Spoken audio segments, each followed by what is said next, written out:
థియేటర్ల బంద్ గురించి కానీ, దీని గురించి కానీ, కళ్యాణ్ బాబు గారు అలా మాట్లాడటం దాని గురించి కానీ మీరు ఏం చెప్తారు అంటున్నాను. కాదు, కాదు, కాదు. నా నేను అబ్జర్వ్ చేసిన దాని ప్రకారం అండి, ఇది ఇట్ వాజ్ మిస్‌గైడెడ్. ఎందుకంటే థియేటర్లు మూసేయటం అనేది చిన్న విషయం కాదు కదా! డెఫినెట్‌గా థియేటర్లు మూసేయటం అనేది ఒకళ్ళు తీసుకునే డెసిషన్ కాదు కదా! ఎవరో ఒక థియేటరో లేకపోతే ఒకతనో, ఒక డిస్ట్రిబ్యూటరో ఒకళ్ళు తీసుకునే డెసిషన్ కాదుగా. అందరూ కలిసి సమిష్టిగా తీసుకోవాల్సినటువంటి డెసిషన్ అది. ఆ డెసిషన్ ఎవరో ఒకళ్ళు అనవసరంగా దాన్ని మిస్‌గైడింగ్‌లో తప్పు విధానంలో దాన్ని బయటకు న్యూస్ రావడం వల్ల అది తప్పుగా తీసుకోబడింది. చివరికి అది నిలబడలేదుగా. ఇవాళ అది నిలబడలేదుగా. మా పవన్ ఫీల్ అయ్యాడు అనంటే అది జెన్యూన్.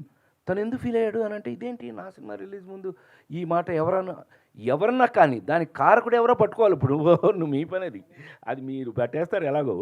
అది ఎవరో కారకుడు వాళ్ళని పట్టుకుని ఎందుకు జరిగిందో తెలుసుకుంటే కనుక ఇది క్లియర్ అయిపోతుంది. నాకు